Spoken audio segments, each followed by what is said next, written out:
किसान वीरो जिवें कि आपां नूं पता ही है सब्जियां साडे भोजन का अनिखड़वां अंग ने ते जे असीं खेतीबाड़ी के पक्ष तो देखीए तो उधर भी ये अनिखड़वां अंग ने। सो बहुत तरह दी सब्जियां की काश्त की जाती है साडे किसान वीरां वल्लों ते बहुत तरह की सब्जी जिहड़ी असीं खांदे आ रोज़ाना भोजन दे विच। सो इसे ही संबंध में अज साडा विशा है जड़ां वालियां सब्जियां की काश्त। इस विषय ते साडे नाल गलबात करन लई साडे नाल मौजूद ने डॉक्टर बूटा सिंह रमाणा जी जो कि सब्जी विग्यानी वजों अपनियां सेवावां निभा रहे हैं।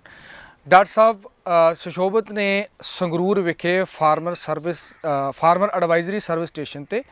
सो डॉक्टर साहब तुहाडा बहुत बहुत स्वागत करते हैं प्रोग्राम दे विच। डॉक्टर साहब जिवें कि अज आपां गलबात करनी है जड़ां वालियां सब्जियां की जिहड़ी काश्त है। सो सब तो पहला डॉक्टर साहब दसो भी जड़ां वालियां सब्जियां की गल करदे आपां ते जिहड़ी आम सब्जियां दी इन्हां विच फर्क की है, इन्हां दी भोजन पक्ष तो की महत्ता है जी, खेती पक्ष तो की महत्ता है जी? डॉक्टर साहब इस तरह भी जिस तरह तुसीं पहलां दस्सिया भी सब्जियां दा साडी खुराक दे विच अहम अनिखड़वां अंग है जी। जिथे ये साडी सेहत नूं बरकरार रखण वास्ते सानूं ये बहुत जरूरी हैं, उत्थे ये साडी खेती दे विच भी विभिन्नता दे विच भी बहुत जिहड़ा अहम है रोल अदा कर रहीआं ने जी। सो सब्जियां दे दो सीजन होंदे ने, एक गर्मियां दी सब्जियां एक सर्दियां दी सब्जियां। गर्मियां दी सब्जियां हुण तकरीबन खत्म हो गईयां जी ते सर्दियां दा सब्जियां दा जिहड़ा मौसम है वो शुरू हो गया जी। जिस तरह साडी कौमी सेहत संस्था है उन्होंने मतलब कि एक आदमी के हिसाब नाल हर रोज़ 300 ग्राम सब्जियां की सिफारिश की है जी। जिहदे विच 120 ग्राम सब्जियां जिहड़ियां फलां वालियां होण जी। 80 ग्राम सब्जियां जिहड़ियां जड़ वालियां होण, कुछ पत्ते वालियां सब्जियां होण। सो 80 ग्राम सब्जियां जिहड़ियां जड़ वालियां ने वो साडी सेहत वास्ते बहुत जरूरी ने जी। सो जड़ां वालियां सब्जियां दे विच देखिया जावे तां जिवें गाजर है, मूली है, जां शलगम है, ਇਹਦੇ ਵਿੱਚ ਗਾਜਰ ਦੇ ਵਿੱਚ ਕੈਰੋਟੀਨ ਕੰਟੈਂਟ ਬਹੁਤ ਹੁੰਦਾ ਜਿਹੜਾ ਅੱਖਾਂ ਵਾਸਤੇ ਬਹੁਤ ਜ਼ਰੂਰੀ ਹੈ। ਸੋ ਇਹਨਾਂ ਦੇ ਵਿੱਚ ਤਕਰੀਬਨ ਕਾਰਬੋਹਾਈਡਰੇਟ, ਮਿਨਰਲ ਵਗੈਰਾ, ਅਮੀਨੋ ਐਸਿਡ, ਪ੍ਰੋਟੀਨਸ, ਮਤਲਬ ਕਿ ਰੇਸ਼ੇਦਾਰ ਸਬਜ਼ੀਆਂ ਨੇ ਜਿਵੇਂ ਉਹ ਰਫੇ 'ਚ ਬਹੁਤ ਮਿਲਦੀ ਹੈ। ਸੋ ਇਹਨਾਂ ਦਾ ਸਾਡੀ ਖੁਰਾਕ ਦੇ ਵਿੱਚ ਬਹੁਤ ਨਿਖੜਵਾਂ ਅੰਗ ਹੈ ਤੇ ਖੇਤੀ ਦੇ ਵਿੱਚ ਵਿਭਿੰਨਤਾ ਦੇ ਵਿੱਚ ਇਹਨਾਂ ਦਾ ਬਹੁਤ ਵੱਡਾ ਰੋਲ ਹੈ। ਸੋ ਡਾਕਟਰ ਸਾਹਿਬ ਕਹਿਣ ਦਾ ਮਤਲਬ ਹੈ ਵੀ ਜਿਹੜੀ ਜੜ ਵਾਲੀਆਂ ਸਬਜ਼ੀਆਂ ਉਹ ਸਾਡੇ ਭੋਜਨ ਦੇ ਵਿੱਚ ਹੋਣੀਆਂ ਜ਼ਰੂਰੀ ਨੇ। ਜਿਵੇਂ ਕਿ ਕਿਸਾਨ ਵੀਰੋ ਡਾਕਟਰ ਸਾਹਿਬ ਨੇ ਦੱਸਿਆ ਵੀ ਇੱਕ ਉਹਦੀ ਮਾਤਰਾ ਸਾਡੇ ਭੋਜਨ ਦੇ ਵਿੱਚ ਰੋਜ਼ਾਨਾ ਭੋਜਨ ਦੇ ਵਿੱਚ ਹੋਣੀ ਬਹੁਤ ਜ਼ਿਆਦਾ ਜ਼ਰੂਰੀ ਹੈ। ਸੋ ਡਾਕਟਰ ਸਾਹਿਬ ਇਸ ਤੋਂ ਬਾਅਦ ਜੜ ਵਾਲੀਆਂ ਸਬਜ਼ੀਆਂ ਉਗਾਉਣ ਲਈ ਕਿਸ ਤਰ੍ਹਾਂ ਦੀ ਜ਼ਮੀਨ ਚਾਹੀਦੀ ਹੈ ਜੀ, ਕਿਸ ਤਰ੍ਹਾਂ ਦਾ ਪੌਣ ਪਾਣੀ, ਮੌਸਮ ਜਾਂ ਟੈਂਪਰੇਚਰ, ਹੋਰ ਕਿਹੜੀਆਂ ਜਿਹੜੀਆਂ ਸਥਿਤੀਆਂ ਨੇ ਜੋ ਜੜ ਵਾਲੀਆਂ ਸਬਜ਼ੀਆਂ ਲਈ ਅਨੁਕੂਲਿਤ ਹੁੰਦੀਆਂ ਨੇ ਜੀ? ਇਹ ਅਹਿਮ ਸਵਾਲ ਹੈ ਜੀ। ਸਭ ਤੋਂ ਪਹਿਲਾਂ ਕਿਸਾਨ ਵੀਰੋ ਜਦੋਂ ਆਪਾਂ ਸਬਜ਼ੀਆਂ ਦੀ ਖੇਤੀ ਸ਼ੁਰੂ ਕਰਦੇ ਹਾਂ ਤਾਂ ਸਾਨੂੰ ਸਭ ਤੋਂ ਪਹਿਲਾਂ ਮੌਸਮ ਆ ਜਾਂ ਪੌਣ ਪਾਣੀ ਆ ਉਹ ਦੇਖਣਾ ਚਾਹੀਦਾ ਵੀ ਇਹਦੀ ਬਿਜਾਈ ਦੇ ਵਾਸਤੇ, ਇਹਦੇ ਉੱਗਣ ਵਾਸਤੇ ਜਾਂ ਇਹਦੇ ਵਾਧੇ ਵਾਸਤੇ ਅਨੁਕੂਲ ਹੋਊਗਾ। ਸੋ ਜਿੱਥੋਂ ਤੱਕ ਜੜ ਵਾਲੀਆਂ ਸਬਜ਼ੀਆਂ ਦਾ ਸਵਾਲ ਹੈ, ਚਾਹੇ ਉਹ ਗਾਜਰ ਹੈ, ਚਾਹੇ ਉਹ ਮੂਲੀ ਹੈ, ਚਾਹੇ ਉਹ ਸ਼ਲਗਮ ਹੈ। ਜੇ ਆਪਾਂ ਗਾਜਰ ਦੀ ਗੱਲ ਕਰੀਏ ਤਾਂ ਇਹਨੂੰ ਉੱਗਣ ਵਾਸਤੇ 8 ਡਿਗਰੀ ਤੋਂ ਲੈ ਕੇ 23 ਡਿਗਰੀ ਤੱਕ ਜਿਹੜਾ ਸੈਂਟੀਗ੍ਰੇਡ ਟੈਂਪਰੇਚਰ ਚਾਹੀਦਾ ਜੀ। ਤੇ ਇਹਦੇ ਵਿਕਾਸ ਵਾਸਤੇ, ਬੂਟੇ ਦੇ ਵਿਕਾਸ ਵਾਸਤੇ 18 ਤੋਂ 23 ਡਿਗਰੀ ਦਾ ਟੈਂਪਰੇਚਰ ਚਾਹੀਦਾ ਜੀ। ਜੇਕਰ ਇਹਦਾ ਤਾਪਮਾਨ 30 ਡਿਗਰੀ ਤੋਂ ਵੱਧ ਗਿਆ ਤਾਂ ਉੱਥੇ ਜਿਹੜੀਆਂ ਗਾਜਰਾਂ ਕੌੜੀਆਂ ਵੀ ਹੋ ਜਾਂਦੀਆਂ ਨੇ ਤੇ ਸਖਤ ਵੀ ਹੋ ਜਾਂਦੀਆਂ ਨੇ। ਸੋ ਪੌਣ ਪਾਣੀ ਦਾ ਇਹਨਾਂ ਸਬਜ਼ੀਆਂ ਦੇ ਵਿੱਚ ਬੜਾ ਮਹੱਤਵ ਹੈ। ਇਸੇ ਤਰ੍ਹਾਂ ਹੀ ਮੂਲੀ ਦੇ ਵਿੱਚ ਜਾਂ ਸ਼ਲਗਮ ਦੇ ਵਿੱਚ ਦੇਖੀਏ ਤਾਂ ਇਹਨਾਂ ਦੇ ਫਸਲਾਂ ਦੇ ਵਾਧੇ ਵਾਸਤੇ, ਜੰਮਣ ਵਾਸਤੇ ਜਿਹੜਾ 10 ਤੋਂ 15 ਡਿਗਰੀ ਟੈਂਪਰੇਚਰ ਹੈ ਉਹ ਸੈਲਸੀਅਸ ਟੈਂਪਰੇਚਰ ਆ ਉਹ ਬਹੁਤ ਜ਼ਰੂਰੀ ਹੈ। ਜੇਕਰ ਇਹਨਾਂ ਦੇ ਵਿੱਚ ਵੀ ਟੈਂਪਰੇਚਰ 25 ਡਿਗਰੀ ਸੈਂਟੀਗ੍ਰੇਡ ਤੋਂ ਵੱਧ ਹੈ ਤਾਂ ਜਿਹੜੀਆਂ ਇਹਨਾਂ ਦੀਆਂ ਜੜ੍ਹਾਂ ਨੇ ਉਹ ਬੇਢੰਗੀਆਂ ਹੋ ਜਾਂਦੀਆਂ ਨੇ, ਸਖਤ ਹੋ ਜਾਂਦੀਆਂ ਤੇ ਮੂਲੀਆਂ ਤੇ ਸ਼ਲਗਮ ਆ ਜਿਹੜੇ ਉਹ ਕੌੜੇ ਹੋ ਜਾਂਦੇ ਨੇ। ਜਿੱਥੋਂ ਤੱਕ ਜ਼ਮੀਨ ਦਾ ਸਵਾਲ ਹੈ, ਇਹ ਕਿਉਂਕਿ ਇਹਨਾਂ ਨੇ ਧਰਤੀ ਦੇ ਵਿੱਚ ਵਧਣਾ ਫੁੱਲਣਾ ਸੋ ਸਾਨੂੰ ਬਾਹਲੀਆਂ ਡਾਕਰ ਜ਼ਮੀਨਾਂ ਜਾਂ ਜਿਹੜੀਆਂ ਬਾਹਲੀਆਂ ਕਲਾਠੀਆਂ ਜ਼ਮੀਨਾਂ ਨਹੀਂ ਚਾਹੀਦੀਆਂ। ਸਾਨੂੰ ਪੋਲੀਆਂ ਜ਼ਮੀਨਾਂ, ਜਿਹੜੀ ਰੇਸਲੀ ਪੈਰਾ ਜ਼ਮੀਨ ਹੈ, ਜਿਹੜੀ ਥੱਲੇ ਤੱਕ ਪੋਲੀ ਹੋਵੇ, ਡੂੰਘੀ ਵਾਹੀ ਹੋਵੇ, ਜਿੱਥੇ ਪਾਣੀ ਦਾ ਨਿਕਾਸ ਚੰਗਾ ਹੋਵੇ ਤਾਂ ਕਿ ਇਹਨਾਂ ਦੀਆਂ ਜੜ੍ਹਾਂ ਨੂੰ ਥੱਲੇ ਵਧਣ ਵਾਸਤੇ ਚੰਗਾ ਵਧੀਆ ਜ਼ਮੀਨ ਦੇ ਵਿੱਚ ਪਲਾਈ ਮਿਲੇ ਤਾਂ ਉੱਥੇ ਇਹਨਾਂ ਦੀ ਕਾਸ਼ਤ ਹੈ ਜਿਹੜੀ ਬਹੁਤ ਵਧੀਆ ਕੀਤੀ ਜਾਂਦੀ ਹੈ। ਸੋ ਇਹਨਾਂ ਚੀਜ਼ਾਂ ਦਾ ਖਿਆਲ ਬਿਲਕੁਲ ਰੱਖਣਾ ਪਊਗਾ ਸਾਨੂੰ। ਇੱਕ ਤਾਪਮਾਨ ਦਾ ਟੈਂਪਰੇਚਰ ਦਾ ਖਿਆਲ ਰੱਖਣਾ ਪਊਗਾ ਕਿਉਂਕਿ ਹੁਣ ਜਿਸ ਹਿਸਾਬ ਨਾਲ ਆਪਣਾ ਸਤੰਬਰ ਦਾ ਦੂਸਰਾ ਹਫ਼ਤਾ ਸ਼ੁਰੂ ਹੋ ਗਿਆ ਤਾਂ ਇਹਨਾਂ ਦੀ ਬਿਜਾਈ ਦਾ ਜਿਹੜਾ ਸਮਾਂ ਤਕਰੀਬਨ ਇਹ ਬਹੁਤ ਵਧੀਆ ਚੱਲ ਰਿਹਾ ਹੈਗਾ। ਡਾਕਟਰ ਸਾਹਿਬ ਜਿਵੇਂ ਤੁਸੀਂ ਦੱਸਿਆ ਵੀ ਜੇ ਟੈਂਪਰੇਚਰ ਜਾਂ ਜਿਹੜੀਆਂ ਹੋਰ ਸਥਿਤੀਆਂ ਅਨੁਕੂਲਿਤ ਨਾ ਹੋਣ ਤਾਂ ਇਹਨਾਂ ਦੇ ਸਵਾਦ ਦੇ ਵਿੱਚ ਜਿਵੇਂ ਤੁਸੀਂ ਦੱਸਿਆ ਵੀ ਕੌੜੀ ਹੋ ਜਾਂਦੀ, ਗਾਜਰ ਕੌੜੀ ਹੋ ਜਾਂਦੀ, ਮੂਲੀ ਉਹ ਹੋ ਜਾਂਦੀ ਹੈ। ਵੀ ਕਿਹੜੇ ਹੋਰ ਜਿਹੜੇ ਪੱਖ ਨੇ ਜਿਹੜੇ ਪ੍ਰਭਾਵਿਤ ਕਰਦੇ ਨੇ ਇਹ ਚੀਜ਼ਾਂ ਨੂੰ, ਜਿਵੇਂ ਆਪਾਂ ਕਹਿ ਦਈਏ ਵੀ ਇਹਦਾ ਜਿਹੜਾ ਸਾਈਜ਼ ਛੋਟਾ ਰਹਿ ਜਾਂਦਾ, ਰੰਗ ਦਾ, ਇਹਨਾਂ ਚੀਜ਼ਾਂ ਤੇ ਵੀ ਕੋਈ ਫਰਕ ਪੈਂਦਾ ਜਾਂ ਟੇਸਟ ਤੇ ਹੀ ਜ਼ਿਆਦਾ ਫਰਕ ਪੈਂਦਾ ਜੀ? ਇਹਨਾਂ ਦੇ ਵਿੱਚ ਰੰਗ ਤੇ ਵੀ ਫਰਕ ਪੈਂਦਾ ਜੀ, ਇਹਦੇ ਟੇਸਟ ਤੇ ਵੀ ਬਹੁਤ ਜ਼ਿਆਦਾ ਫਰਕ ਪੈਂਦਾ ਹੈਗਾ ਜੀ। ਕਿਉਂਕਿ ਜਦੋਂ ਜ਼ਿਆਦਾ ਤਾਪਮਾਨ ਵੱਧਦਾ ਉਦੋਂ ਇਹਦੇ 'ਚ TS ਜ਼ਿਆਦਾ ਵੱਧ ਜਾਂਦੀ ਹੈ ਤੇ ਇਹਦੇ 'ਚ ਕਲਰਾਠਾਪਣ ਜਾਂ ਸਖਤਪਣ ਆ ਜਾਂਦਾ ਤੇ ਇਹ ਕੜੱਤਣ ਦੇ ਵਿੱਚ ਆ ਜਾਂਦੀਆਂ ਨੇ। ਸੋ ਦੂਸਰਾ, ਜਦੋਂ ਕਿਸਾਨਾਂ ਨੇ ਖਾਦਾਂ ਦੀ ਵਰਤੋਂ ਕਰਨੀ ਹੈ, ਖਾਸ ਕਰਕੇ ਰੂੜੀ ਦੀ ਜਿਹੜੀ ਵਰਤੋਂ ਹੈ, ਕਿਉਂਕਿ ਜਦੋਂ ਖੇਤ ਦੀ ਤਿਆਰੀ ਕਰਨੀ ਹੈ ਕਿਸਾਨਾਂ ਨੇ ਰੂੜੀ ਪਾਉਣੀ ਹੈ, ਅਸੀਂ ਜਿਵੇਂ ਕਹਿ ਦਿੰਦੇ ਆ ਵੀ ਇਹਨਾਂ ਨੂੰ 15 ਤੋਂ 20 ਟਨ ਜਾਨੀ 120 ਕੁਇੰਟਲ ਤੋਂ ਲੈ ਕੇ 200 ਕੁਇੰਟਲ ਤੱਕ ਰੂੜੀ ਪਾਓ, 150 ਕੁਇੰਟਲ ਤੋਂ ਲੈ ਕੇ 200 ਕੁਇੰਟਲ ਤੱਕ ਰੂੜੀ ਪਾਓ। ਜਿਵੇਂ ਆਪਾਂ ਕਹਿੰਦੇ ਵੀ 3-4 ਟਰਾਲੀਆਂ ਰੂੜੀ ਦੀਆਂ, ਉਹ ਗਲੀਆਂ ਵੀ ਬਿਲਕੁਲ ਗਲੀ ਹੋਈ ਰੂੜੀ ਪਾਉਣੀ ਹੈ। ਆਪਾਂ ਤਾਜ਼ਾ ਗੋਹਾ ਬਿਲਕੁਲ ਨਹੀਂ ਵਰਤਣਾ, ਤਾਜ਼ੀ ਰੂੜੀ ਬਿਲਕੁਲ ਨਹੀਂ ਵਰਤਣੀ। ਉਹਦੇ ਨਾਲ ਥੱਲੇ ਕੀੜੇ ਬਿਮਾਰੀਆਂ ਦੀ ਜਿਹੜੀ ਸਮੱਸਿਆ ਜਾਂ ਇਹਨਾਂ ਦੀ ਮਤਲਬ ਕਿ ਜਿਹੜੀ ਜੜ ਦੇ ਵਿਕਾਸ ਦੀ ਸਮੱਸਿਆ ਜਿਹੜੀ ਖੜੀ ਹੋ ਸਕਦੀ ਹੈ। ਇਹ ਡਾਕਟਰ ਸਾਹਿਬ ਨੇ ਜਿਵੇਂ ਕਿਹਾ ਵੀ ਇਹ ਬਹੁਤ ਜ਼ਿਆਦਾ ਮਹੱਤਵਪੂਰਨ ਗੱਲ ਹੈ ਵੀ ਅਸੀਂ ਜਦੋਂ ਜੜ੍ਹਾਂ ਵਾਲੀਆਂ ਸਬਜ਼ੀਆਂ ਦੀ ਕਾਸ਼ਤ ਕਰਨੀ ਆ ਤਾਂ ਮੌਸਮ ਦਾ, ਜਿਹੜਾ ਜ਼ਮੀਨ ਦਾ, ਇਹਨਾਂ ਚੀਜ਼ਾਂ ਦਾ ਬਹੁਤ ਖਿਆਲ ਰੱਖਣਾ, ਤਾਂ ਕਿ ਥੋੜ੍ਹਾ ਜਿਹਾ ਧਿਆਨ ਦੇ ਕੇ ਅਸੀਂ ਜਿਹੜਾ ਵਧੀਆ ਤਰੀਕੇ ਦੀਆਂ ਸਬਜ਼ੀਆਂ, ਵਧੀਆ ਕੁਆਲਿਟੀ ਦੀਆਂ ਸਬਜ਼ੀਆਂ ਅਸੀਂ ਲੈ ਸਕਦੇ, ਕਿਉਂਕਿ ਇਹ ਅਸੀਂ ਖਾਣੀਆਂ ਵੀ ਹੁੰਦੀਆਂ ਨੇ ਤੇ ਮਾਰਕੀਟ ਵਿੱਚ ਵੀ ਜਿਹੜੀਆਂ ਵੇਚਣੀਆਂ ਹੁੰਦੀਆਂ ਨੇ। ਤੇ ਮਾਰਕੀਟ ਦੇ ਵਿੱਚ ਆਪਾਂ ਨੂੰ ਪਤਾ ਵੀ ਜਿਹੜੀ ਸਬਜ਼ੀ ਜਾਂ ਕੋਈ ਵੀ ਫਲ, ਕੋਈ ਵੀ ਜਿਹੜੀ ਉਤਪਾਦ ਹੈ ਉਹ ਚੰਗਾ ਹੋਊਗਾ, ਵਧੀਆ ਟੇਸਟ ਵਾਲਾ ਹੋਊਗਾ, ਵਧੀਆ ਰੰਗ ਵਾਲਾ ਹੋਊਗਾ, ਉਹਦਾ ਹੀ ਮੁੱਲ ਸਭ ਤੋਂ ਜ਼ਿਆਦਾ ਮਿਲਦਾ ਜੀ। ਸੋ ਡਾਕਟਰ ਸਾਹਿਬ, ਜਿਵੇਂ ਕਿ ਤੁਸੀਂ ਪੰਜਾਬ ਖੇਤੀਬਾੜੀ ਯੂਨੀਵਰਸਿਟੀ ਲੁਧਿਆਣਾ ਦੇ ਨੁਮਾਇੰਦੇ ਹੋ, ਸੋ ਪੰਜਾਬ ਖੇਤੀਬਾੜੀ ਯੂਨੀਵਰਸਿਟੀ ਲੁਧਿਆਣਾ ਵੀ ਕੋਈ ਇਹਨਾਂ ਦੀ ਵਧੀਆ ਕਿਸਮਾਂ ਲੈ ਕੇ ਆਈਏ ਵੀ ਜੇ ਕਿਸਾਨ ਵੀਰ ਪੰਜਾਬ ਖੇਤੀਬਾੜੀ ਯੂਨੀਵਰਸਿਟੀ ਨਾਲ ਜੁੜ ਕੇ ਜੜ੍ਹਾਂ ਵਾਲੀਆਂ ਸਬਜ਼ੀਆਂ ਦੀ ਕਾਸ਼ਤ ਕਰਨੀ ਚਾਹੁਣ ਤਾਂ ਜੀ? ਜੇ ਆਪਾਂ ਘਰ ਦੀ ਬੁਨਿਆਦ ਹੀ ਮਾੜੀ ਰੱਖ ਲਈ ਤਾਂ ਘਰ ਨਹੀਂ ਰਹਿੰਦਾ ਗਾ ਲੰਬਾ ਸਮਾਂ। ਸੋ ਖੇਤੀ ਦੇ ਵਿੱਚ ਵੀ ਇਦਾਂ ਹੀ ਹੈ। ਇਹ ਸਾਡੀ ਜਿਹੜੀ ਮੁੱਢਲੀ ਲੋੜ ਹੈ ਬੀਜ, ਜੇ ਸਾਡੇ ਕੋਲੇ ਬੀਜ ਨਹੀਂ ਵਧੀਆ ਹੋਣਗੇ ਤਾਂ ਸਾਡੀ ਖੇਤੀ ਆ ਜਾਂ ਸਾਡੀ ਫਸਲ ਵਧੀਆ ਝਾੜ ਨਹੀਂ ਦੇਊਗੀ, ਗੁਣਵੱਤਾ ਨਹੀਂ ਵਧੀਆ ਦੇਊਗੀ। ਸੋ ਜੜ ਵਾਲੀਆਂ ਸਬਜ਼ੀਆਂ ਦੇ ਵਿੱਚ ਪੰਜਾਬ ਖੇਤੀਬਾੜੀ ਯੂਨੀਵਰਸਿਟੀ ਨੇ ਕਈ ਵੈਰਾਈਟੀਆਂ ਜਿਹੜੀਆਂ ਸੁਧਰੀਆਂ ਹੋਈਆਂ ਕਿਸਮਾਂ ਦਿੱਤੀਆਂ ਨੇ, ਸਿਫਾਰਸ਼ ਕੀਤੀਆਂ ਨੇ ਪੰਜਾਬ ਦੇ ਵਿੱਚ। ਗਾਜਰ ਦੇ ਵਿੱਚ ਜਿਵੇਂ ਪੰਜਾਬ ਗਾਜਰ ਲਾਲ ਹੈ, ਇੱਕ ਪੰਜਾਬ ਬਲੈਕ ਬਿਊਟੀ ਦਿੱਤੀ ਹੈ, ਇੱਕ PC 34 ਦਿੱਤੀ ਹੈ। ਸੋ ਉਹ 3 ਕਿਸਮਾਂ ਗਾਜਰਾਂ ਦੇ ਵਿੱਚ ਦਿੱਤੀਆਂ ਨੇ। ਇਹਨਾਂ ਦੇ ਵਿੱਚ ਜਿਹੜੀ ਪੰਜਾਬ ਗਾਜਰ ਲਾਲ ਹੈ ਇਹ ਤਕਰੀਬਨ 27 ਸੈਂਟੀਮੀਟਰ ਲੰਬੀ ਹੁੰਦੀ ਹੈ ਤੇ ਤਕਰੀਬਨ ਇਹ 85-90 ਦਿਨਾਂ ਦੇ ਵਿੱਚ ਇਹ ਪੱਕ ਕੇ ਤਿਆਰ ਹੋ ਜਾਂਦੀ ਹੈ। ਤੇ ਇਹਦਾ ਜਿਹੜਾ ਰੰਗ ਹੈ ਇਹਦਾ ਗੂੜਾ ਲਾਲ ਹੁੰਦਾ ਹੈਗਾ ਤੇ ਝਾੜ ਇਹਦਾ ਤਕਰੀਬਨ ਜਿਹੜਾ ਹੈਗਾ ਉਹ 230 ਕੁਇੰਟਲ 1 ਏਕੜ ਦੇ ਵਿੱਚੋਂ ਲਿਆ ਜਾ ਸਕਦਾ। ਜਿਹੜੀ ਸਾਡੀ ਬਲੈਕ ਬਿਊਟੀ ਹੈ ਕਿਸਮ ਹੈ ਗਾਜਰ ਦੀ, ਜਿਹਨੂੰ ਅਸੀਂ ਜਾਮਣੀ ਕਾਲੀਆਂ ਗਾਜਰਾਂ ਕਹਿੰਦੇ ਆ, ਇਹ ਅਸੀਂ 2-3 ਸਾਲ ਪਹਿਲਾਂ ਸਿਫਾਰਸ਼ ਕੀਤੀ ਸੀਗੀ। ਇਹਦੀ ਬਹੁਤ ਡਿਮਾਂਡ ਹੈ ਕਿਉਂਕਿ ਇਹਦੇ ਵਿੱਚ ਗੁਣ ਬਹੁਤ ਨੇ। ਦਵਾਈਆਂ ਵਾਲੀਆਂ ਜਿਹੜੀਆਂ ਕੰਪਨੀਆਂ ਨੇ ਇਹਨਾਂ ਦੀ ਸਪੈਸ਼ਲ ਕਾਸ਼ਤ ਕਰਾਉਂਦੀਆਂ ਨੇ, ਉਹ ਖਰੀਦਦੀਆਂ ਨੇ ਕਿਉਂਕਿ ਇਹਨਾਂ ਦੇ ਵਿੱਚ ਗੁਣ ਨੇ ਜਿਵੇਂ ਫਿਨੋਲੇਜ ਵਗੈਰਾ ਜਾਂ ਐਂਥੋਸਾਇਨਨ ਵਗੈਰਾ ਬਹੁਤ ਹੁੰਦੇ ਨੇ ਜਿਹੜੇ ਕਿ ਸਾਡੀਆਂ ਕੈਂਸਰ ਦੀਆਂ ਬਿਮਾਰੀਆਂ ਨੂੰ ਰੋਕਦੇ ਆ। ਇਸ ਤੋਂ ਇਲਾਵਾ ਇਹਦੇ ਵਿੱਚ ਲੋਹਾ ਵੀ ਬਹੁਤ ਹੈ, ਆਇਰਨ ਵੀ ਬਹੁਤ ਹੈ, ਕੈਲਸ਼ੀਅਮ ਵੀ ਬਹੁਤ ਹੈ। ਸੋ ਇਹ ਜਿਹੜੀ ਕਿਸਮ ਹੈ ਇਹ ਚਾਹੇ ਆਪਾਂ ਸਬਜ਼ੀ ਵਾਸਤੇ ਨਹੀਂ ਵਰਤੇ ਤਾਂ ਫਿਰ ਵੀ ਇਹ ਕਾਂਜੀ, ਜੂਸ, ਸਲਾਦ, ਅਚਾਰ ਵਾਸਤੇ ਬਹੁਤ ਵਧੀਆ ਵਰਤੀ ਜਾਂਦੀ ਹੈ। ਇਸੇ ਤਰ੍ਹਾਂ ਸਾਡੀ PC 34 ਕਿਸਮ ਹੈ, ਉਹਦਾ ਵੀ ਝਾੜ, ਇਹਦਾ ਜਿਹੜੀ ਬਲੈਕ ਬਿਊਟੀ ਹੈ ਇਹਦਾ ਝਾੜ ਤਕਰੀਬਨ ਸਾਡਾ 200 ਕੁਇੰਟਲ ਦੇ ਕਰੀਬ ਹੈ। ਤੇ ਜਿਹੜੀ PC 34 ਹੈ ਇਹ ਵੀ ਸਾਡੀ ਵਧੀਆ ਕਿਸਮ ਹੈ, ਲਾਲ ਕਿਸਮ ਹੈ। ਤਕਰੀਬਨ ਇਹ ਵੀ ਤਕਰੀਬਨ 90-95 ਜਿਹੜੀ ਦਿਨ ਲੈ ਜਾਂਦੀ ਹੈ ਤੇ ਇਹਦਾ ਝਾੜ ਵੀ 205-7 ਕੁਇੰਟਲ ਤੱਕ ਆ ਜਾਂਦਾ ਹੈ। ਇਸੇ ਤਰ੍ਹਾਂ ਹੀ ਮੂਲੀਆਂ ਦੇ ਵਿੱਚ ਵੀ ਅਸੀਂ 5 ਕਿਸਮਾਂ ਸਿਫਾਰਸ਼ ਕੀਤੀਆਂ ਨੇ। ਮੂਲੀਆਂ ਦੇ ਵਿੱਚ ਤਾਂ ਸਾਡਾ ਇਸ ਤਰ੍ਹਾਂ ਦੀ ਸਾਡੀ ਖੋਜ ਆ ਵੀ ਅਸੀਂ ਸਾਰਾ ਸਾਲ ਮੂਲੀ ਦੀ ਕਾਸ਼ਤ ਕਰ ਸਕਦੇ ਹਾਂ। ਯੂਨੀਵਰਸਿਟੀ ਨੇ 5 ਕਿਸਮਾਂ ਦਿੱਤੀਆਂ ਨੇ। ਪੰਜਾਬ ਮੂਲੀ ਸਫੇਦ 2, ਦੂਸਰੀ ਕਿਸਮ ਜਿਹੜੀ ਦਿੱਤੀ ਹੈ ਪੰਜਾਬ ਪਸੰਦ ਦਿੱਤੀ ਹੈ, ਤੀਸਰੀ ਹੈਗੀ ਆ ਪੂਸਾ ਮਾਨੀ ਆ, ਚੌਥੀ ਕਿਸਮ ਆ ਜਿਹੜੀ ਉਹ ਆਪਣੀ ਹੈਗੀ ਆ ਜਾਪਾਨੀ ਚ ਵਾਈਟ ਹੈਗੀ ਆ। 5 ਕਿਸਮਾਂ ਨੇ ਜਿਹੜੀਆਂ ਉਹ ਅਸੀਂ ਕਾਸ਼ਤ ਦੇ ਵਾਸਤੇ ਜਿਹੜੀਆਂ ਪੰਜਾਬ ਦੇ ਵਿੱਚ ਸਿਫਾਰਸ਼ ਕੀਤੀਆਂ ਨੇ। ਸੋ ਇਹਨਾਂ ਦਾ ਵੱਖਰਾ ਟਾਈਮ ਹੈ ਜੀ। ਜੇ ਅਸੀਂ ਦੇਸੀ ਕਿਸਮਾਂ ਛੇਤੀਆਂ ਲਾਵਾਂਗੇ ਤਾਂ ਉੱਥੇ ਦੀਆਂ ਮੂਲੀਆਂ ਸਾਡੀਆਂ ਨਿਸਰ ਜਾਣਗੀਆਂ। ਸੋ ਇਹਦਾ ਇੱਕ ਸ਼ਡਿਊਲ ਬਣਿਆ ਹੋਇਆ ਵੀ ਕਿਹੜੀ ਜਿਹੜੀ ਮੂਲੀ ਦੀ ਕਿਸਮ ਹੈ ਉਹ ਕਦੋਂ ਲਾਉਣੀ ਹੈ। ਉਦਾਹਰਨ ਦੇ ਤੌਰ ਤੇ ਜੇ ਅਸੀਂ ਜਨਵਰੀ-ਫਰਵਰੀ ਦੇ ਵਿੱਚ ਮੂਲੀ ਲਾਉਣੀ ਆ ਤਾਂ ਉਦੋਂ ਅਸੀਂ ਜਿਹੜੀ ਸਾਡੇ ਕੋਲੇ ਪੂਸਾ ਮਾਨੀ ਕਿਸਮ ਆ ਉਹ ਲਾਉਣੀ ਹੈ। ਅੱਧ ਮਾਰਚ ਦੇ ਵਿੱਚ ਲਾਉਣੀ ਆ ਤਾਂ ਪੰਜਾਬ ਪਸੰਦ ਲਾਉਣੀ ਹੈ। ਜੇ ਅਗਸਤ ਤੋਂ ਲੈ ਕੇ ਜਿਹੜੀ ਹੈਗੀ ਆ ਆਪਣੀ ਸਤੰਬਰ ਤੱਕ ਲਾਉਣੀ, ਅਪ੍ਰੈਲ ਤੋਂ ਲੈ ਕੇ ਅਗਸਤ ਤੱਕ ਲਾਉਣੀ ਆ ਉਹ ਪੂਸਾ ਚੇਤਕੀ ਹੈਗੀ ਆ। ਗਾਹਾਂ ਸਤੰਬਰ ਤੋਂ ਲੈ ਕੇ ਅਕਤੂਬਰ ਤੱਕ ਲਾਉਣੀ ਆ ਉਹ ਪੂਸਾ ਚੇਤਕੀ ਵੀ ਆ, ਪੰਜਾਬ ਪਸੰਦ ਵੀ ਆ ਤੇ ਉਹਦੇ ਵਿੱਚ ਜਾਪਾਨੀ ਵਾਈਟ ਵੀ ਆ ਜਾਂਦੀ ਹੈ। ਤੇ ਜਿਹੜੇ ਕਿਸਾਨਾਂ ਨੇ ਨਵੰਬਰ-ਦਸੰਬਰ ਦੇ ਵਿੱਚ ਮੂਲੀਆਂ ਬੀਜਣੀਆਂ ਨੇ ਤਾਂ ਉਹਨਾਂ ਵਾਸਤੇ ਜਿਹੜੀ ਜਾਪਾਨੀ ਵਾਈਟ ਆ ਜਿਹੜੀ ਕਿਸਮ ਹੈ, ਇਹ ਸਾਰੀਆਂ ਜਿਹੜੀਆਂ ਮੂਲੀਆਂ ਦੇ ਕਿਸਮਾਂ ਨੇ ਇਹ ਤਕਰੀਬਨ ਸਾਨੂੰ 160 ਕੁਇੰਟਲ ਤੋਂ ਲੈ ਕੇ 230 ਕੁਇੰਟਲ ਤੱਕ ਝਾੜ ਦਿੰਦੇ ਨੇ। ਤੇ ਇਹਨਾਂ ਦਾ ਜਿਹੜਾ ਪੱਕਣ ਦਾ ਸਮਾਂ ਉਹ 40-45 ਦਿਨ ਤੋਂ ਲੈ ਕੇ ਤਕਰੀਬਨ 60 ਦਿਨ ਤੱਕ ਇਹ ਸਾਰੀਆਂ ਕਿਸਮਾਂ ਜਿਹੜੀਆਂ ਇਹ ਵੱਖ-ਵੱਖ ਸਮੇਂ ਦੇ ਉੱਤੇ ਜਿਹੜੀਆਂ ਇਹ ਸਾਰੀਆਂ ਮੂਲੀਆਂ ਚਿੱਟੀਆਂ ਨੇ, ਲੰਬੀਆਂ ਨੇ, ਮੂਹਰੋਂ ਖੁੰਡੀਆਂ ਨੇ ਤੇ ਇਹਨਾਂ ਦੇ ਬਾਲ ਨਹੀਂ ਹੁੰਦੇ। ਸੋ ਇਹ ਬਹੁਤ ਵਧੀਆ ਕਿਸਮਾਂ ਜਿਹੜੀਆਂ ਇਹ ਪੰਜਾਬ ਖੇਤੀਬਾੜੀ ਯੂਨੀਵਰਸਿਟੀ ਨੇ ਕਿਸਾਨਾਂ ਨੂੰ ਖੇਤਾਂ ਦੇ ਵਿੱਚ ਬੀਜਣ ਦੀ ਸਿਫਾਰਿਸ਼ ਕੀਤੀਆਂ ਨੇ। ਇਹਨਾਂ ਜੜਾਂ ਵਾਲੀਆਂ ਸਬਜ਼ੀਆਂ ਜੋ ਕਿ ਪੰਜਾਬ ਖੇਤੀਬਾੜੀ ਯੂਨੀਵਰਸਿਟੀ ਲੁਧਿਆਣਾ ਵੱਲੋਂ ਸਿਫਾਰਿਸ਼ ਕੀਤੀਆਂ ਜਾਂਦੀਆਂ ਨੇ, ਸੋ ਇਹਨਾਂ ਨੂੰ ਬਿਜਾਈ ਵੇਲੇ ਕਿੰਨਾ ਬੀਜ ਚਾਹੀਦਾ ਹੈ ਜੀ, ਕਿੰਨੀ ਮਾਤਰਾ ਚਾਹੀਦੀ ਹੈ ਬੀਜ ਦੀ, ਤੇ ਡਾਕਟਰ ਸਾਹਿਬ ਕਿਹੜੇ ਜਿਹੜੇ ਢੰਗ ਆ ਉਹ ਵਰਤਣੇ ਚਾਹੀਦੇ ਨੇ ਤਾਂ ਕਿ ਜਿਹੜੀ ਸਾਡੀ ਸਬਜ਼ੀਆਂ ਦੀ ਜਿਹੜੀ ਫਸਲ ਆ ਉਹ ਵਧੀਆ ਹੋਵੇ ਜੀ? ਸਭ ਤੋਂ ਪਹਿਲਾਂ ਤਾਂ ਜੀ ਜਿਹੜਾ ਬੀਜ ਹੈ ਕਿਸਾਨ ਇਹੀ ਪੁੱਛਦੇ ਨੇ ਬੀਜ ਲਈਏ ਕਿੱਥੋਂ, ਕਿਉਂਕਿ ਬੜੀ ਸਮੱਸਿਆ ਆਉਂਦੀ ਹੈ ਕਿਸਾਨਾਂ ਨੂੰ। ਸੋ ਸਭ ਤੋਂ ਪਹਿਲਾਂ ਤਾਂ ਜੀ ਬੀਜ ਦਾ ਸੋਮਾ ਤਾਂ ਸਾਡਾ ਪੰਜਾਬ ਖੇਤੀਬਾੜੀ ਯੂਨੀਵਰਸਿਟੀ ਦਾ ਜਿਹੜਾ ਹੈਗਾ ਅਦਾਰਾ ਉਹ ਹੈ। ਸਾਡੇ ਪੰਜਾਬ ਖੇਤੀਬਾੜੀ ਯੂਨੀਵਰਸਿਟੀ ਵੱਲੋਂ ਸਾਰੇ ਜ਼ਿਲ੍ਹਿਆਂ ਦੇ ਵਿੱਚ ਸਾਡੇ ਖੇਤੀ ਸਲਾਹਕਾਰ ਸੇਵਾ ਕੇਂਦਰ ਨੇ, ਕ੍ਰਿਸ਼ੀ ਵਿਗਿਆਨ ਕੇਂਦਰ ਨੇ, ਉੱਥੇ ਤਕਰੀਬਨ ਸਾਰੀਆਂ ਕਿਸਮਾਂ ਦੇ ਬੀਜ ਨੇ ਉੱਥੇ ਮੁਹੱਈਆ ਕਰਵਾਏ ਜਾਂਦੇ ਨੇ।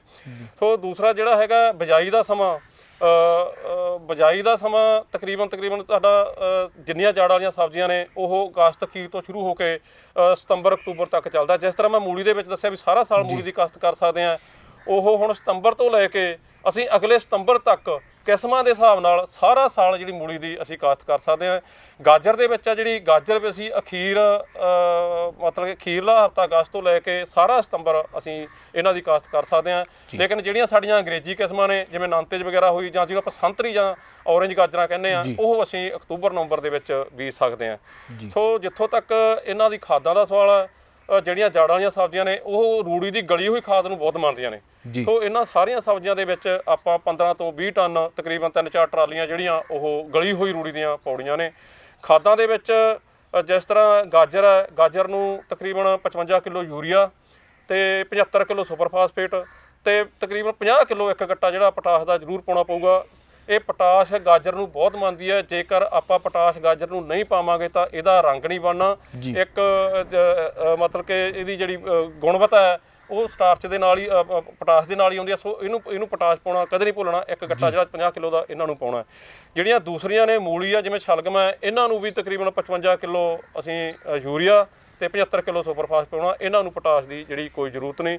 ਸੋ ਕਿਸਾਨ ਵੀਰੋ ਇੱਕ ਚੀਜ਼ ਦਾ ਫੇਰ ਖਿਆਲ ਰੱਖਣਾ ਹੈ ਵੀ ਆਪਾਂ ਇਹਨਾਂ ਜੜ ਵਾਲੀਆਂ ਸਬਜ਼ੀਆਂ ਨੂੰ ਕਦੇ ਵੀ ਭੁੱਲ ਕੇ ਵੀ ਕੱਚੀ ਰੂੜੀ ਜਾਂ ਕੱਚਾ ਗੋਹਾ ਜਿਹੜਾ ਬਿਲਕੁਲ ਨਹੀਂ ਪਾਉਣਾ। ਸਬਜ਼ੀਆਂ ਦੀ ਜਿਹੜੀ ਵਧੀਆ ਕੁਆਲਿਟੀ ਦੀਆਂ ਅਸੀਂ ਸਬਜ਼ੀਆਂ ਲੈਣੀਆਂ ਜੀ, ਸੋ ਇਹ ਗੁਣਵੱਤਾ ਵਧਾਉਣ ਲਈ ਜਾਂ ਵਧੀਆ ਕੁਆਲਿਟੀ ਦੀਆਂ ਜਿਹੜੀਆਂ ਸਬਜ਼ੀਆਂ ਲੈਣ ਲਈ, ਜਿਵੇਂ ਆਪਾਂ ਕਹਿੰਦੇ ਵੀ ਵਧੀਆ ਟੇਸਟ ਹੋਵੇ, ਵਧੀਆ ਰੰਗ ਹੋਵੇ, ਉਸ ਚੀਜ਼ ਨੂੰ ਮੇਨਟੇਨ ਰੱਖਣ ਲਈ ਵੀ ਸਾਡੇ ਤੋਂ ਕੋਈ ਗਲਤੀ ਨਾ ਹੋਵੇ ਕਿਸਾਨ ਵੀਰਾਂ ਤੋਂ। ਸੋ ਉਸ ਚੀਜ਼ ਨੂੰ ਅੱਗੇ ਰੱਖਣ ਲਈ ਕਿਹੜੀਆਂ ਸ਼ੁਰੂਆਤ ਤੋਂ ਲੈ ਕੇ ਅਖੀਰ ਤੱਕ ਕਿਹੜੀਆਂ ਗੱਲਾਂ ਦਾ ਧਿਆਨ ਰੱਖਣ ਦੀ ਲੋੜ ਹੈ ਜੀ? ਇੱਕ ਪਾਣੀ, ਇੱਕ ਨਦੀਨ, ਇਹਨਾਂ ਦਾ ਤੁਹਾਨੂੰ ਇਹਨਾਂ ਸਬਜ਼ੀਆਂ ਦੇ ਵਿੱਚ ਬਹੁਤ ਖਿਆਲ ਰੱਖਣਾ ਪਊਗਾ ਜੀ। ਜਦੋਂ ਅਸੀਂ ਸਬਜ਼ੀਆਂ ਬੀਜਤੀਆਂ, ਚਾਹੇ ਅਸੀਂ ਗਾਜਰ ਬੀਜਤੀ, ਚਾਹੇ ਅਸੀਂ ਸ਼ਲਗਮ ਮੂਲੀਆਂ ਬੀਜਤੇ, ਸੋ ਸਭ ਤੋਂ ਪਹਿਲਾਂ ਤਾਂ ਸਾਨੂੰ ਇਹ ਚੀਜ਼ ਦਾ ਖਿਆਲ ਰੱਖਣਾ ਪਊਗਾ ਵੀ ਸਾਡਾ ਜਿਹੜਾ ਬਿਜਾਈ ਦਾ ਜਿਹੜਾ ਢੰਗ ਸੀਗਾ, ਅਸੀਂ ਚਾਹੇ ਵੱਟਾਂ 'ਤੇ ਬੀਜੀਆਂ ਨੇ, ਵੱਟਾਂ ਬਣਾ ਲਓ 2 ਫੁੱਟ ਤੇ 60 ਸੈਂਟੀਮੀਟਰ ਤੇ ਤਕਰੀਬਨ ਉਸ ਵੱਟ ਦੇ ਦੋਹੇ ਪਾਸੇ ਤੁਸੀਂ 8-10 ਸੈਂਟੀਮੀਟਰ ਦਾ ਫਾਸਲਾ ਰੱਖ ਕੇ 7-8 ਸੈਂਟੀਮੀਟਰ ਤੇ ਬੀਜ ਲਾ ਸਕਦੇ ਹੋ। ਇਸੇ ਤਰ੍ਹਾਂ ਹੀ ਗਾਜਰਾਂ ਦੇ ਵਿੱਚ ਵੀ ਤੁਸੀਂ 1.5 ਫੁੱਟ ਤੇ 45 ਸੈਂਟੀਮੀਟਰ ਤੇ ਗਾਜਰ ਬੀਜ ਕੇ ਤੁਸੀਂ ਉਹਨਾਂ ਨੂੰ 15-20 ਸੈਂਟੀਮੀਟਰ ਤੇ ਮਤਲਬ ਕਿ ਇਸ ਹਿਸਾਬ ਨਾਲ ਉਹਦੀ ਬਿਜਾਈ ਕਰਨੀ ਹੈ। ਜਾਂ ਪੰਜਾਬ ਖੇਤੀਬਾੜੀ ਯੂਨੀਵਰਸਿਟੀ ਨੇ ਇੱਕ ਤਿਰਛੀਆਂ ਪਲੇਟਾਂ ਵਾਲੀ ਮਸ਼ੀਨ ਦੀ ਸਿਫਾਰਿਸ਼ ਕੀਤੀ ਹੈ ਜਿਹੜੀ 67 ਸੈਂਟੀਮੀਟਰ ਤੇ ਜਿਹੜੀ ਬਿਜਾਈ ਕਰਦੀ ਹੈ। ਉਹ ਵੱਟਾਂ ਦੇ ਉੱਪਰ ਪਰੜਿਆਂ ਦੇ ਉੱਪਰ ਬਿਜਾਈ ਕਰਦੀ ਹੈ। ਪਰੜੇ ਦੇ ਉੱਪਰ ਤਕਰੀਬਨ ਉਹ 4 ਲਾਈਨਾਂ ਲਾਉਂਦੀ ਹੈ ਤੇ ਲਾਈਨ ਤੋਂ ਲਾਈਨ ਦਾ ਫਾਸਲਾ ਜਿਹੜਾ ਉਹ 10 ਸੈਂਟੀਮੀਟਰ ਦਾ ਹੁੰਦਾ ਤੇ ਬੂਟੇ ਤੋਂ ਬੂਟੇ ਦਾ ਜਿਹੜਾ ਹੈਗਾ 8 ਸੈਂਟੀਮੀਟਰ ਦਾ। ਸੋ ਵੱਡੀ ਗੱਲ ਜਿਹੜੀ ਮੈਂ ਦੱਸਣ ਜਾ ਰਿਹਾ ਸੀਗਾ ਉਹ ਹੈ ਵੀ ਜਦੋਂ ਇਹ ਸਬਜ਼ੀਆਂ ਆਪਾਂ ਬੀਜਤੀਆਂ ਤਾਂ ਜਦੋਂ ਇਹ ਉੱਗਣ ਤੋਂ ਤਕਰੀਬਨ 8-10 ਜਾਂ 12 ਕੁ ਦਿਨਾਂ ਬਾਅਦ ਆਪਾਂ ਇਹਨਾਂ ਨੂੰ ਬਿਰਲਾ ਜ਼ਰੂਰ ਕਰ ਦੇਣਾ। ਕਿਉਂਕਿ ਜੇ ਇਹ ਸੰਘਣੀਆਂ ਰਹਿ ਗਈਆਂ, ਆਪਾਂ ਬਿਰਲੀਆਂ ਨਾ ਕੀਤੀਆਂ ਤਾਂ ਇਹਦੀਆਂ ਜਿਹੜੀਆਂ ਜੜਾਂ ਨੇ ਇੱਕ ਦੂਜੀ 'ਚ ਫਸ ਕੇ ਪਿੰਗੀਆਂ ਟੇਢੀਆਂ ਹੋ ਜਾਣਗੀਆਂ, ਪਤਲੀਆਂ ਹੋ ਜਾਣਗੀਆਂ। ਉਹਨਾਂ ਦੀ ਸਹੀ ਅਵਸਥਾ ਦੇ ਵਿੱਚ ਸਾਈਜ਼ ਨਹੀਂ ਬਣਨਾ, ਨਾ ਹੀ ਉਹਨਾਂ ਦੀ ਜਿਹੜੀ ਵਧੀਆ ਸ਼ੇਪ ਬਣਤਰ ਬਣਨੀ ਹੈ। ਸੋ ਸਾਨੂੰ ਜਦੋਂ ਇਹਨਾਂ ਦੇ ਬੀਜ ਉੱਗ ਕੇ 1-1.5 ਇੰਚ ਤੇ ਹੋ ਗਏ ਤਾਂ ਸਾਨੂੰ ਇਹਨਾਂ ਨੂੰ ਬਿਰਲਾ ਜਿਹੜਾ ਜ਼ਰੂਰ ਕਰ ਦੇਣਾ ਚਾਹੀਦਾ ਹੈ। ਦੂਜਾ ਹੈ ਨਦੀਨਾਂ ਦੀ ਸਮੱਸਿਆ, ਖਾਸ ਕਰਕੇ ਗਾਜਰਾਂ ਦੇ ਵਿੱਚ, ਕਿਉਂਕਿ ਗਾਜਰਾਂ ਦੀ ਜਿਹੜੀ ਉੱਗਣ ਸ਼ਕਤੀ ਹੈ ਜਾਂ ਉੱਗਵਤਾ ਹੈਗੀ ਆ ਉਹ ਥੋੜੀ ਜਿਹੀ ਸਲੋ ਹੁੰਦੀ ਹੈ, ਉਹ ਹੌਲੀ ਉੱਗਦੀਆਂ ਨੇ ਤੇ ਨਦੀਨ ਪਹਿਲਾਂ ਉੱਗ ਪੈਂਦੇ ਨੇ। ਸੋ ਸਾਨੂੰ ਇਹ ਡਰ ਹੁੰਦਾ ਵੀ ਜੇਕਰ ਅਸੀਂ ਨਦੀਨਾਂ ਦਾ ਨਾ ਕੰਟਰੋਲ ਕੀਤਾ ਤੇ ਗਾਜਰਾਂ ਲੇਟ ਉੱਗੀਆਂ ਤਾਂ ਉਹ ਨਦੀਨ ਉਹਨਾਂ ਨੇ ਗਾਜਰਾਂ ਨੂੰ ਨੱਪ ਲੈਣਾ। ਸੋ ਉਹਨਾਂ ਹਾਲਤਾਂ ਦੇ ਵਿੱਚ ਸਾਨੂੰ ਗਾਜਰਾਂ ਦੇ ਵਿੱਚ ਨਦੀਨਾਂ ਦੀ ਰੋਕਥਾਮ ਕਰਨੀ ਬਹੁਤ ਜ਼ਰੂਰੀ ਆ। ਉਹਦੇ ਵਾਸਤੇ ਪੰਜਾਬ ਖੇਤੀਬਾੜੀ ਯੂਨੀਵਰਸਿਟੀ ਨੇ ਜਿਹੜੀ ਗੋਲ ਦਵਾਈ ਹੈ, ਆਕਸੀਫਲੋਰੋਕੁਇਨ ਦਵਾਈ ਆ 23.5 ਤਾਕਤ ਦੀ, ਤਾਂ ਉਹਦੀ ਸਿਫਾਰਿਸ਼ ਕੀਤੀ ਆ। 200 ਗ੍ਰਾਮ ਦਵਾਈ 200 ਲੀਟਰ ਪਾਣੀ 'ਚ ਘੋਲ ਕੇ ਬਿਜਾਈ ਤੋਂ 2 ਦਿਨਾਂ ਦੇ ਵਿੱਚ ਚੰਗੀ ਤਰ੍ਹਾਂ ਮਤਲਬ ਕਿ ਜਿਹੜਾ ਸਾਡਾ ਨੈਪਸੈਕ ਢੋਲੀ ਪਿੱਠੂ ਪੰਪ ਹੈ ਉਹਦੇ ਨਾਲ ਜਿਹੜੀ ਕੱਟ ਵਾਲੀ ਜਾਂ ਟੱਕ ਵਾਲੀ ਨੋਜ਼ਲ ਆ ਉਹਦਾ ਚੰਗੀ ਤਰ੍ਹਾਂ ਫੌਰਾ ਬਣਾ ਕੇ ਚੰਗੀ ਤਰ੍ਹਾਂ ਖੇਤ ਦੇ ਵਿੱਚ ਉਹਨੂੰ ਆਪਾਂ ਸਪਰੇਅ ਕਰ ਦੇਣਾ। ਇਹਦੇ ਨਾਲ ਜਿਹੜੀ ਨਦੀਨਾਂ ਦੀ ਸਮੱਸਿਆ ਖਤਮ ਹੋ ਜਾਊਗੀ। ਤੀਸਰਾ ਹੈਗਾ ਪਾਣੀ। ਇੱਕ ਪਹਿਲਾ ਪਾਣੀ ਤਾਂ ਆਪਾਂ ਫਸਲਾਂ ਨੂੰ ਇਹਨਾਂ ਨੂੰ ਜਦੋਂ ਬੀਜਤਾ ਤੇ ਬੀਜ ਦੇ ਨਾਲ ਹੀ ਪਾਣੀ ਲਾ ਦੇਣਾ। ਹੁਣ ਗਾਜਰਾਂ ਦੇ ਵਿੱਚ ਇਹ ਹੁੰਦਾ ਵੀ ਜੇਕਰ ਗਾਜਰਾਂ ਨੂੰ ਅਸੀਂ ਥੋੜੇ ਚਿਰ ਬਾਅਦ ਪਾਣੀ ਲਾਈ ਗਏ ਤਾਂ ਉਹਦੇ ਵਿੱਚ ਗਾਜਰਾਂ ਜਿਹੜੀਆਂ ਉਹ ਬੇਟਵੀਆਂ ਜਾਂ ਸਿੰਗੜ ਜੇ ਨਿਕਲੇ ਹੁੰਦੇ ਨੇ ਜਾਂ ਉਹਨਾਂ ਦੇ ਵਾਲ ਬਹੁਤ ਆ ਜਾਂਦੇ ਨੇ। ਸੋ ਗਾਜਰਾਂ ਦੇ ਵਿੱਚ ਸਿਰਫ 3-4 ਪਾਣੀਆਂ ਦੀ ਲੋੜ ਪੈਣੀ ਆ। ਠੀਕ ਹੈ ਨਾ। ਪਹਿਲਾ ਪਾਣੀ ਲਾਓ, ਗਾਜਰਾਂ ਉੱਗੀਆਂ, ਸਵਾ ਮਹੀਨੇ ਬਾਅਦ ਫੇਰ ਪਾਣੀ ਲਾਓ। ਜਾਣੀ ਕਰਾ ਕੇ ਆਪਾਂ ਤਕਰੀਬਨ 80-85 ਦਿਨਾਂ ਦੇ ਵਿੱਚ 4 ਪਾਣੀ ਤੋਂ ਵੱਧ ਨਹੀਂ ਲਾਉਣੇ। ਜੇ ਪਾਣੀ ਵੱਧ ਲਾਵਾਂਗੇ ਤਾਂ ਸਾਨੂੰ ਇਹਦੇ ਵਿੱਚ ਬੀਜ ਇਹਦੀ ਜਿਹੜੀ ਜੜਾਂ ਦੀ ਕੁਆਲਿਟੀ ਹੋਊਗੀ ਜਾਂ ਜਿਹੜੀ ਸਬਜ਼ੀ ਦੀ ਕੁਆਲਿਟੀ ਹੋਊਗੀ ਉਹ ਵਧੀਆ ਨਹੀਂ ਬਣੇਗੀ। ਸੋ ਇਸੇ ਤਰ੍ਹਾਂ ਹੀ ਮੂਲੀਆਂ ਦੇ ਵਿੱਚ ਤਕਰੀਬਨ 7-8 ਪਾਣੀ ਲੱਗ ਜਾਂਦੇ ਨੇ। ਪਹਿਲਾ ਪਾਣੀ ਅਸੀਂ ਮੂਲੀਆਂ ਬੀਜਾਂ ਦੇ ਨਾਲ ਹੀ ਲਾ ਦੇਣਾ। ਜਿਹੜਾ ਗਾਂਹ ਵਾਲਾ ਪਾਣੀ ਹੈ, ਠੀਕ ਹੈ ਨਾ, ਉਹ ਸਰਦੀਆਂ ਦੇ ਵਿੱਚ 5-6 ਦਿਨਾਂ ਬਾਅਦ ਤੇ ਗਰਮੀਆਂ ਦੇ ਵਿੱਚ 10-12 ਦਿਨਾਂ ਬਾਅਦ ਅਸੀਂ ਉਹਦੀ ਪਾਣੀ ਦੀ ਜਿਹੜੀ ਹੈ ਵਰਤੋਂ ਉਹ ਕਰੀ ਜਾਣੀ ਹੈ। ਸੋ ਕਿਸਾਨ ਵੀਰੋ, ਇਹਨਾਂ ਦੇ ਵਿੱਚ ਨਦੀਨਾਂ ਦੀ ਰੋਕਥਾਮ ਤੇ ਪਾਣੀ ਦੀ ਜਿਹੜੀ ਬੜੀ ਮਹੱਤਤਾ ਹੈ। ਜਿਸ ਤਰ੍ਹਾਂ ਯੂਨੀਵਰਸਿਟੀ ਨੇ ਸਿਫਾਰਸ਼ ਕੀਤਾ ਜਾਂ ਆਪਣੇ ਖੇਤ ਦੇ ਹਿਸਾਬ ਨਾਲ ਜਾਂ ਫਸਲ ਦੇ ਹਿਸਾਬ ਨਾਲ ਉਸ ਹਿਸਾਬ ਨਾਲ ਆਪਾਂ ਪਾਣੀ ਦਾ ਜਿਹੜਾ ਸਿਸਟਮ ਉਹ ਅਪਣਾਈ ਜਾਣਾ ਹੈਗਾ। ਸੋ ਇਹਨਾਂ ਸਾਰਿਆਂ ਵਾਸਤੇ ਪੰਜਾਬ ਖੇਤੀਬਾੜੀ ਯੂਨੀਵਰਸਿਟੀ ਨੇ ਸਰਦੀਆਂ ਦੀਆਂ ਸਬਜ਼ੀਆਂ ਦਾ ਇੱਕ ਪੈਕਿੰਗ ਆ ਜਿਹੜੀ ਉਹ ਸਾਰੇ ਜ਼ਿਲ੍ਹਿਆਂ ਦੇ ਵਿੱਚ ਖੇਤੀ ਸਲਾਹਕਾਰ ਸੇਵਾ ਕੇਂਦਰਾਂ ਤੇ ਕ੍ਰਿਸ਼ੀ ਗਿਆਨ ਕੇਂਦਰਾਂ ਦੇ ਵਿੱਚ ਭੇਜੀ ਹੈ।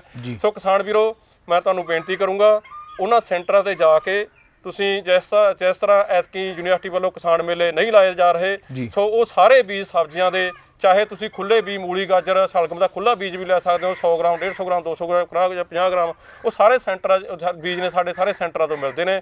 ਸੋ ਕਿਸਾਨ ਵੀਰੋ, ਮੈਂ ਤੁਹਾਨੂੰ ਇੱਕੋ ਹੀ ਜਿਹੜਾ ਮੇਰਾ ਸੰਦੇਸ਼ ਹੈ ਵੀ ਚਾਹੇ ਆਪਣੇ ਕੋਲੇ ਜ਼ਮੀਨ ਨਹੀਂ, ਚਾਹੇ ਆਪਣੇ ਕੋਲੇ ਘਰੇ ਜਗ੍ਹਾ ਨਹੀਂ, ਕੋਠੇ ਦੇ ਉੱਪਰ 2 ਬੋਰੀਆਂ ਰੱਖ ਲਓ, 2 ਉੱਥੇ ਕੋਈ ਆਪਣੇ ਕੋਲੇ ਕੋਈ ਹੋਰ ਕਰੇਟ ਪਏ ਹੁੰਦੇ ਉਹ ਰੱਖ ਲਓ, ਕੋਈ 4 ਗਮਲੇ ਰੱਖ ਲਓ, ਉਹਨਾਂ ਦੇ ਵਿੱਚ ਥੋੜੀਆਂ ਸਬਜ਼ੀਆਂ ਤੁਸੀਂ ਜ਼ਰੂਰ ਲਾਓ ਤਾਂ ਕਿ ਅਸੀਂ ਜਿਹੜੀ ਕਰੋਨਾ ਦੀ ਮਹਾਮਾਰੀ ਤੋਂ ਜਿੰਨਾ ਅਸੀਂ ਮਤਲਬ ਕਿ ਬਚ ਸਕਦੇ ਹਾਂ ਅਸੀਂ ਬਚ ਸਕੀਏ। ਸੋ ਕਿਸਾਨ ਵੀਰੋ, ਇਹ ਸਨ ਸਾਡੇ ਨਾਲ ਡਾਕਟਰ ਬੂਟਾ ਸਿੰਘ ਰਮਾਣਾ ਜੀ।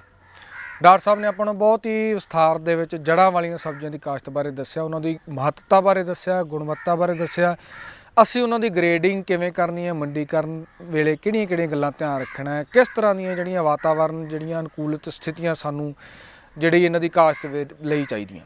ਸੋ ਡਾਕਟਰ ਸਾਹਿਬ ਦਾ ਮੈਂ ਬਹੁਤ ਧੰਨਵਾਦ ਕਰਦਾ। ਡਾਕਟਰ ਸਾਹਿਬ, ਤੁਸੀਂ ਬਹੁਤ ਵਧੀਆ ਜਾਣਕਾਰੀ ਦਿੱਤੀ। ਕਿਸਾਨ ਵੀਰੋ, ਤੁਹਾਡਾ ਵੀ ਬਹੁਤ ਧੰਨਵਾਦ। भारत सरकार ने देश के करोड़ों किसानों की आजीविका को सुरक्षित कर उनके जीवन को खुशहाल बनाने के लिए सुरक्षा कवच के रूप में प्रधानमंत्री फसल बीमा योजना का उपहार दिया। ये कल्याणकारी योजना प्राकृतिक आपदाओं से फसल का नुकसान होने पर किसानों को उचित मुआवजा देकर उनकी आजीविका सुरक्षित करती है। किसान भाइयों और बहनों, आज पूरा देश कोरोना जैसी महामारी के दौर से गुजर रहा है। इस कठिन समय में भी आप बिना रुके, बिना थके लगातार अपने खेतों में पसीना बहा रहे हैं। आपकी कड़ी मेहनत से आज देश अनाज उत्पादन में आत्मनिर्भर हो गया है और आगे भी बना रहेगा, ऐसा मुझे पूरा विश्वास है। किसान भाइयों और बहनों, भारत सरकार ने किसानों के व्यापक हित को ध्यान में रखते हुए एवं प्राकृतिक आपदाओं से फसल की क्षतिपूर्ति हेतु वर्ष 2016 से महत्वाकांक्षी प्रधानमंत्री फसल बीमा योजना आरंभ की थी। सरकार की विकास नीति एवं इस योजना के सफल कार्यान्वयन हेतु हमने समय समय पर इसमें उचित बदलाव भी किए हैं। किसान बहुत ही कम प्रीमियम पर अपनी फसल का बीमा कर सकते हैं, जहां प्रीमियम का शेष हिस्सा भारत सरकार प्रदान करती है और राज्य सरकारें भी इसमें योगदान करती हैं।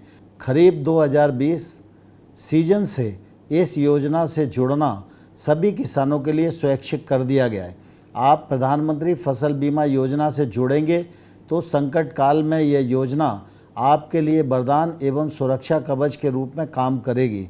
भाइयों और बहनों, लॉकडाउन के दौरान इस योजना के अंतर्गत लगभग 8,090 करोड़ रुपयों से अधिक के दावों का भुगतान कर दिया गया है। वर्ष 2016 में यह योजना आरंभ हुई थी। इसके बाद 3 वर्षों में किसानों ने प्रीमियम के रूप में लगभग 13,000 करोड़ रुपया जमा किया, लेकिन जब प्राकृतिक आपदाओं के कारण उनकी फसलें बर्बाद हुईं तो उन्हें प्रीमियम से लगभग 4.5 गुनी राशि लगभग 64,000 करोड़ रुपए मुआवजे के तौर पर प्राप्त हुई, इससे उनकी आजीविका सुरक्षित बनी रही। किसान भाइयों और बहनों, यदि ऋणी किसान बीमा योजना का लाभ उठाना नहीं चाहता तो उसे कट ऑफ तारीख से कम 7 दिन पहले संबंधित बैंक शाखा जिससे उसने फसली ऋण लिया है में अपना आवेदन दाखिल कर देना चाहिए। भारत सरकार ने यह कदम कई कृषक समूहों की मांग और उनकी सलाह पर उठाया है, क्योंकि हम सबका साथ, सबका विकास और सबका विश्वास की नीति पर चलते हैं। इस बदलाव के बावजूद प्रीमियम की हिस्सेदारी में कोई बदलाव नहीं किया गया, वह पहले जैसी ही है, यानी सभी खरीफ फसलों के लिए अधिकतम 2%, सभी रबी फसलों के लिए 1.5% और व्यावसायिक तथा बागवानी फसलों के लिए अधिकतम 5% है। एक अन्य बड़ा बदलाव करते हुए अब बीमा कंपनियों को उनसे संबंधित राज्यों में 3 वर्ष के लिए व्यवसाय आवंटित करने का अधिकार दिया गया है। इससे अब बीमा योजना का लाभ दूर दराज के गांवों तक पहुंचने में मदद मिलेगी और बीमा कंपनियां किसानों की सेवा बेहतर रूप से कर सकेंगी और दावों के निपटान में भी शीघ्रता लाई जा सकेगी। भाइयों और बहनों, हमने ऐसी व्यवस्था की है कि अब प्रीमियम सब्सिडी में राज्यों की हिस्सेदारी और फसल कटाई से संबंधित आंकड़े शीघ्रता से जारी हो जाएं। दावों के शीघ्र भुगतान में यह एक मुख्य बाधा थी जो अब दूर कर दी गई है। अब दावों को लटकाने भटकाने की गुंजाइश नहीं है। हम शीघ्र भुगतान, किसान का कल्याण के रास्ते पर आगे बढ़ चले हैं। इसी क्रम में भारत सरकार ने राज्यों और केंद्र शासित प्रदेशों को और अधिकार देकर बीमा योजना को लचीला बना दिया है। अब वे अपनी स्थानीय आवश्यकताओं के अनुसार आपदाओं को शामिल कर सकते हैं। उनके पास आपदाओं को चुनने का विकल्प उपस्थित है। किसान भाइयों और बहनों, मैं आपको विश्वास दिलाना चाहता हूँ, माननीय प्रधानमंत्री जी के नेतृत्व में भारत सरकार आपकी समृद्धि के रास्ते में आने वाली हर बाधा को दूर करने के लिए प्रतिबद्ध है। हमने प्रधानमंत्री फसल बीमा योजना को स्वैच्छिक अवश्य कर दिया है, परंतु अपनी भलाई, अपने कल्याण और अपनी आजीविका की सुरक्षा के लिए इसे आप जरूर अपनाएं। इस योजना में पंजीकरण के लिए ऋणी किसान सेवारत बैंक शाखा में जा सकते हैं, जहां से उन्होंने केसीसी कृषि ऋण लिया है। कॉमन सर्विस सेंटर क्षेत्र में काम करने वाली बीमा कंपनियों के प्रतिनिधि या स्थानीय कृषि कार्यालय से भी संपर्क कर सकते हैं। फसल बीमा पोर्टल www.pmfby.gov.in एवं फसल बीमा ऐप के माध्यम से भी पंजीकरण किया जा सकता है। खुशहाल किसान ही समृद्ध भारत की बुनियाद है। इसी भाव के साथ मैं आपके परिवार, खेत खलिहान एवं पंचायत के हर नागरिक की खुशहाली की कामना करता हूँ। जय हिंद, जय भारत, जय किसान। किसानों की खुशहाली और समृद्धि का संकल्प कर रहा है सच प्रधानमंत्री फसल बीमा योजना का सुरक्षा कवच।